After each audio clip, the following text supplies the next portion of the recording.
Welcome to Viji's kitchen. மறக்காமல் நம்மளோட சேனலை சப்ஸ்கிரைப் பண்ணுங்கள்.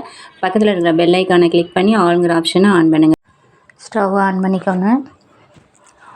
சட்டி அடுப்பில் வச்சுட்டு சட்டி நல்லா காஞ்சோன்னே சூடானோன்னா 5 ஸ்பூன் எண்ணெய் அதில் ஊற்றிக்கணும். அந்த எண்ணெய் நல்லா காயட்டும். காஞ்சோன்னே சோம்பு ஒரு 1/2 ஸ்பூன் சோம்பு போட்டு 4 பச்சை மிளகா போட்டுக்கணும். ஒரு கிண்டிட்டு அடுத்து வெங்காயத்தை நல்லா வதங்கணும். எண்ணெயிலே நல்லா வதக்கி விட்டுட்டு கருவேப்பிலை போட்டுக்கோங்க. கருவேப்பிலை போட்டு நல்லா எண்ணெயிலே வதங்கணும். நல்லா சுருள வதங்கணும். வதங்கிட்டு அதுக்கப்புறம் தக்காளி போடணும். அதில் ஒரு 4 தக்காளி போடுங்க. 4 தக்காளி போட்டு அந்த தக்காளியை நல்லா கிண்டி நல்லா மசிகிற வரைக்கும் நல்லா வதக்கி விடணும். ஒரு 2 நிமிஷம் வதக்கிட்டு லைட்டாக உப்பு போட்டுக்கோங்க. அதில் போட்டு அதையும் நல்லா கிளறி விட்டுட்டு அடுத்து 3 ஸ்பூன் மல்லிப்பொடி, அடுத்து 2 ஸ்பூன் மிளகாய்த்தூள் அதையும் போட்டு நல்லா அந்த மிளகாத்தூளில் நல்லா வதங்குற மாதிரி நல்லா கிளறி விட்டுக்கிறோங்க. நல்லா கிளறி விட்டுட்டு அது சேர்ந்துருச்சு. எல்லாம் சேர்ந்தோடனே அடுத்து நண்டு 1 கிலோ நண்டு எடுத்து அதில் போட்டுக்கணும்.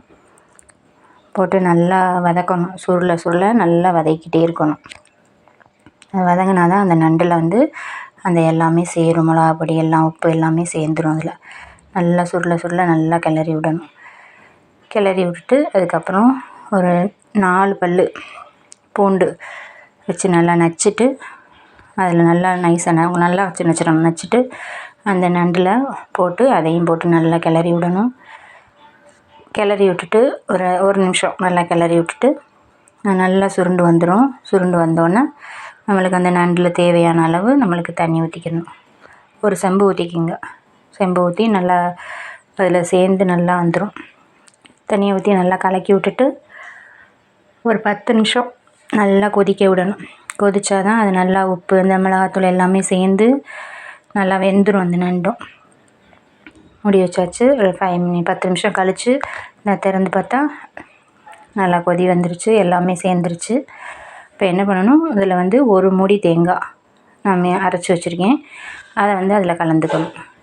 கலந்து நல்லா கலக்கி விட்டுட்டு அது ஒரு 2 நிமிஷம் மட்டும் நல்லா சேர்ந்தோன்னா கொதி வந்துடும். 2 நிமிஷம் சேர்ந்தோன்னே கொதி வந்தோடனே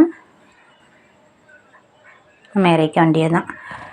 அந்த தேங்காய் ஊற்றின அந்த மிக்ஸி ஜாரை கழுவிட்டு அந்த தண்ணியும் சேர்த்துக்கலாம். சேர்த்து நல்லா கொதி வந்துடும். கொதி வந்தோடனே குழம்பு ரெடி ஆயிடுச்சு. அவ்வளோதான்.